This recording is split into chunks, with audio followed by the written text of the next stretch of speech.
right, Isaiah 55, starting at verse 10. It says, "For as the rain cometh down, and the snow from heaven, and returneth not thither, but watereth the earth, and maketh it bring forth and bud, that it may give seed to the sower, and bread to the eater, so shall my word be that goeth forth out of my mouth. It shall not return unto me void, but it shall accomplish that which I please, and it shall prosper in the thing whereto I sent it." All right. And I want to give all glory, honor, and praise to Yahweh, Bahashem, Yahweh Shah, Bahashem, HaKodash. Double honors to the apostles and elders at GMS. Peace, honor, respect to you brothers that's out there laboring, edifying, rightly dividing the word in truth and sincerity. And shalom to you, Akim wa Akwath, all right, which we are all the hopeful elect, all right. And what I want to get into, as you see, I started out with Isaiah 55, verse 10 and 11. It's basically gradualism, all right, because a lot of things with this word and prophecy, it happens gradually. Now I already got it queued up, all right, in the Merriam-Webster dictionary app. Let's look that word up, gradualism. It says the policy of approaching a desired end by gradual stages. All right, so that's the meaning of gradualism. The policy of approaching a desired end by gradual stages. Now let's go into the word gradual. All right, it says moving, changing, or developing by fine or often imperceptible degrees. And number 2, it says proceeding by steps or degrees. And that's exactly what this word does. All right, even when you go back here, all right, to Isaiah 55, all right, 10, verse 10, all right, as soon as it load up, I don't know why I have to keep doing that. Verse 10, it said, what? It says, "For as the rain cometh down and the snow from heaven, and return not thither," right? Because when rain and snow come down, it's not going back up. All right, you won't see it. "But watereth the earth, and maketh it bring forth and bud, that it may give seed to the sower and bread to the eater." And that's exactly what happens. Now, I want to play this video real fast of gradualism.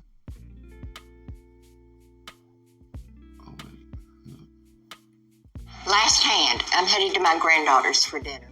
Chrissy cooks. She cooks like a mother. All right, we're going to play this video. And you see it says, "Growing sunflower time-lapse seed to flower in 83 days. And I liken this to the word. And, you know, Yahweh Shah spoke about the husband. All right. You know. So let me do this real fast. I'm going to speed it up just a tad. All right, here we go.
And that's miraculous, man. All right.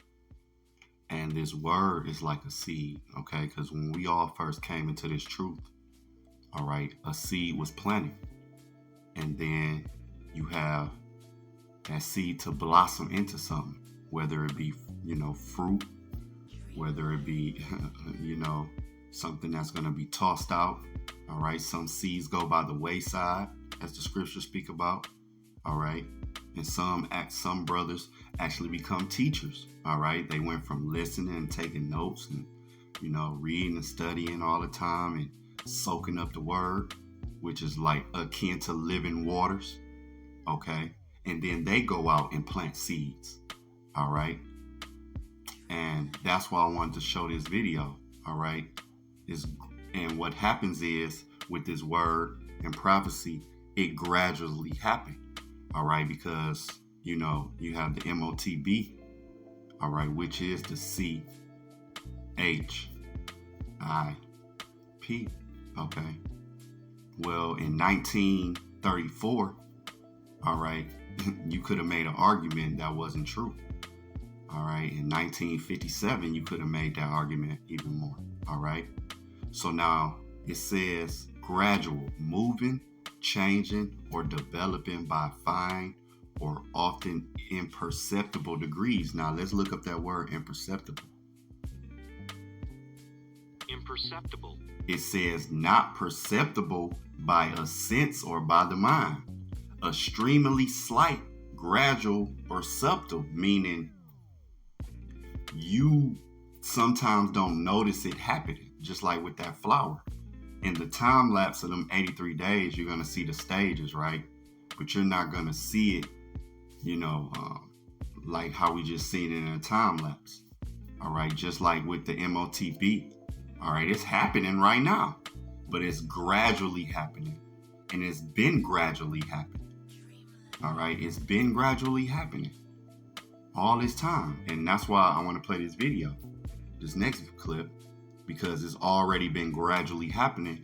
But like the definition of imperceptible, it's extremely slight and gradual, or is subtle, to where people don't, what it say, not perceptible by a sense or by the mind. All right.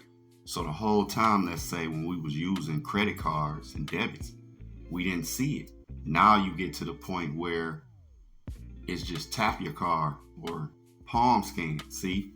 So let's play this. I want to play this. It's the evolution of money. All right. The evolution of money. And I got to play back a little quick. All right, let's get it. Have you ever thought about how strange money is? Small pieces of metal or paper passed from person to person, traded for food or clothes or robotic vacuum cleaners. Today, we don't even need anything physical at all. As technology has improved, money has become a stream of ones and zeros, endlessly circling the earth. How did this happen? Let's find out as we discover the evolution of money. Thousands of years ago, before money existed, humans relied on a system of barter. If you were a farmer, leftover crops could be traded for clothes from the tailor or beer from the brewer. In ancient China, instead of breaking their backs carrying hundreds of items around with them, people began to carry small tokens that represented the items they wanted to trade. Eventually, these tokens were replaced with abstract circles that could represent any item. According to writings from the time, early Roman soldiers were paid in salt, which is where we get the word salary. The first coins we'd recognise today were issued in Lydia, now called Turkey, in about 600 BC. They were made of electrum, a naturally occurring alloy of gold and silver, and made King Croesus extremely wealthy. Today, people still use the phrase rich as Croesus. Paper money was first developed by the Chinese in around 700 AD, just after they invented woodblock printing. They called it flying cash, as it had a tendency to be carried away by the wind. When Marco Polo visited China in the 1200s, he brought the idea of paper money back to Europe with him, where, at the time, the florin had become an international coin accepted all across the continent. When the British Empire colonised America, the government restricted the colonists from minting currency, so they wouldn't be able to declare independence. We now know that this was a flawless plan. Unperturbed, the colonists gathered any foreign currency they could get their hands on to use instead. Particularly popular was the large silver Spanish dollar, which was known as a piece of 8 because it was worth 8 reals. As it was made of silver, a soft metal, when someone needed change, you could literally cut it into pieces. Paper money wouldn't see widespread adoption in the West until the mid-1600s, when banks started issuing notes that promised to pay the bearer on demand a sum of gold. Merchants found it much simpler to just trade the notes with each other, rather than lugging around large amounts of unwieldy metal. During the American Civil War, both sides issued huge amounts of government-backed paper currency to fund the war, as there wasn't enough gold. Union currency became known as greenbacks, thanks to the green ink printed on the reverse side. It's a colour we still associate with money today. In 1946, the world's first charge card, creatively named the Charge It, was introduced. It was limited compared to modern credit cards, but proved such a useful idea it would lead to the Bank Americard, now known as Visa, and MasterCard. Money finally entered the digital age in the 1980s with the introduction of automatic teller machines, or cash machines to me and you, personal identification numbers, and debit cards. As people began surfing the World Wide Web, electronic money services emerged, giving customers an alternative to traditional banks. In more recent times, a new phenomenon has evolved: cryptocurrency. You may know it better as Bitcoin. The type of currency is decentralized, meaning it is stored across the entire internet and is owned by no one. So, it seems we've come a long way from trading goats for wood. While they once dominated, banks are becoming increasingly less important to our daily finances. We started with a cashless society, and with the rise of chip and PIN and contactless payment, cash is on the decline. What does the future hold? Will we cease trading in physical money and go completely digital? Or will we come up with an even stranger way of buying the things we want? You see? And that's all gradual. And we all been a part of this system. All right? Because we didn't, right now, the average person, including myself, I don't use cash as much as I used to. I don't even pay none of my bills in cash. All right? None of them. And I'm pretty sure you brothers and sisters out there, it's the same way. All right? We swipe our cards or put the chip in. All right? See? And it went from swiping to actually putting the C in, the CHIP in. And now you can just tap. And again, you go in like stores like Whole Foods and more of these other stores, it's becoming cashless where you can just, they're not accepting it. And then they have the palm scan. And it's a gradual thing. And people are just gonna buy into it because it's imperceptible. All right? It's extremely slight. It's extremely subtle. In 1984, if you would have just sprayed the MOTB to people, they would have just been like, wait a minute, hold on, No, they got to do it subtly. All right? And that's how this word works. All right? That's how this word works. Let me get something else. All right, just give me 1 second. Ecclesiasticus is also known as Sirach 39, verse 16. It says what? All the works of the Lord are exceeding good, and whatsoever he commandeth shall be accomplished in due season. All right, in due season, which that'll take me to because when you go to Ecclesiastes, all right, the 3rd chapter, starting at verse 1, it says, to everything there's a season and a time to every purpose under the heavens. Right now, it's in the power of the Lord's hand to just boom, hit you with something, but it's imperceptible. All right, that's my new word, imperceptible. That's a new word for brothers and sisters right there. Imperceptible. All right, he does this imperceptible. It's a method to the madness. But everything, okay, it's a season. It was a season for it to be the barter. It was a season then to go to the coin, all right, from silver to the gold, and then to go to the greenback, all right, to then go to the card, now to the scans and everything else. All right. And a time to every purpose under the heaven. Hey, in 1912, it wasn't time for it to be, a hand palm, a hand scan. No, it wasn't that time. All right. It wasn't that time. So going back to Ecclesiasticus 39, all right. It says, and whatsoever he commandeth shall be accomplished in due season, verse 17. All right. And none may say, what is this? Wherefore is that? All right. Nobody can question the Lord. And let's go back to Ecclesiastes. All right. And this is one of my favorite scriptures. We're going to Ecclesiastes 8 and verse 4. It says what? Where the word of a king is, there's power. And there's power in his word. All right. And who may say unto him, what doest thou? Nobody can question. Well, really, you can raise all the questions you want, but the Lord is going to move forward and do what he do. He ain't worried about you questioning all your, what you think. All right, where the word of a king is, there's power. Let's go back. Ecclesiasticus 39. All right. Finishing off in verse 17, and for at time convenient, they shall all be sought out. At his commandment, his word, see, that word of a king, at his commandment, the water stood as an heap. And at the words of his mouth, the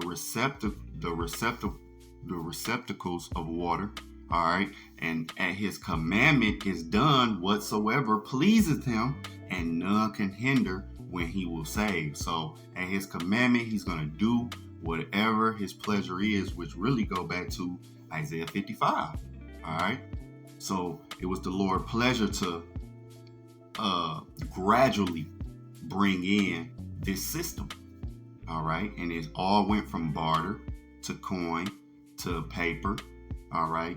To the card, to swiping, to actually putting the CHIP in there on your card, or even using Apple Pay on your phone. All right. All of this is gradualism. All right. And what's the new word? All of this is imperceptible. All right. It's very subtle. People can't even see it. All right. The people can't even see it. So I want to go here. Matter of fact, we'll go on this, on the blue letter. All right. I want to go here because it says where the word of a king is, there's power.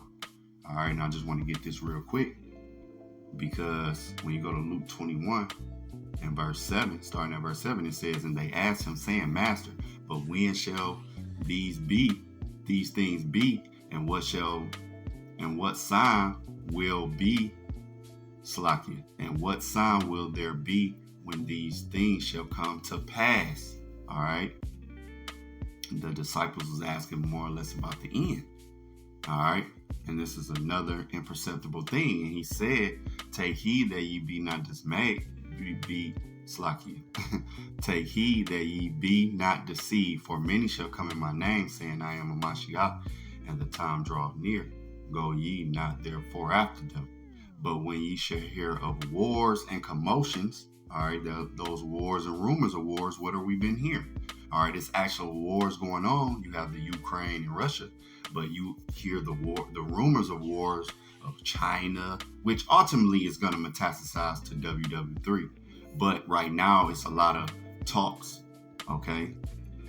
But when ye shall hear wars, okay, hear another war and commotions, be not terrified, for these things must first come to pass. And we seeing these things happening, but the end is not by and by. Then said he unto them, nation shall rise up against nation, and kingdom against kingdom. Haven't we been seeing these things in the news? All right, we're seeing these things. All right, that's the power of this word. But see, it's happening so subtle, so imperceptible that to the naked eye, you're not going to catch it. The Lord have to give you that eye salve. The Lord have to put the spirit on you. All right. Verse 11, and great earthquakes shall be in diverse places, and famines and pestilences. These things are happening. We have a new strand right now of the CV. And fearful sights and great signs shall there be from the heaven. Haven't Esau been bringing up in the news about the chariot sightings? All right, that's one of those great signs. All right. All right. It's earthquakes happening all the time. All right. It was just one, I believe, today. But before all, Slaki, that's it. All right. But that's the point. Okay. These things are happening, but they're happening what? Imperceptible. It says, not perceived by sense or by the mind, extremely slight, gradual, or subtle. See, these things are happening that the people not even paying attention. But the word holds power. All right?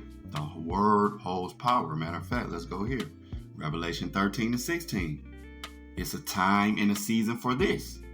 And it's gradually happening. It's imperceptibly happening. It's subtly happening. Revelation 13-16. And he calls of all, both small and great, rich and poor, free and bond, to receive a mark in their right hand or in their foreheads. Haven't we been hearing about the brain CHIP, Elon Musk, and then you have the others? All right. They roll, that's in too. The palm scan, all of that is happening on a subtle level. Verse 17, and that no man might buy or sell save he that had the mark or the name of the beast or the number of his name. Fed now has been implemented. All right, it's starting from the top down. All right, the Fed now. All of these things is happening. Us using cash, period. This is what it leads to. Imperceptible. Let me play this last clip. All right, because I got Revelation 13-16. And I talked about how we use less cash, all right? And even when you go here, I put this up because, all right, boss, these are the top of the line business. This is a channel right here that goes into earthquakes, all right? And that Luke 21, a 6.0 earthquake in Indonesia. And even when you go into the earthquakes, it's going into like the rumblings and grumblings of people, but literal earthquakes. And this is a channel that goes into them. And it's happening all the time. See, an hour, 16 hours, 22 hours. 1 day, 2 days. All right, 2 days. Look, everywhere. These are earthquakes in diverse places. Look at that. See? All right. Now let's go here.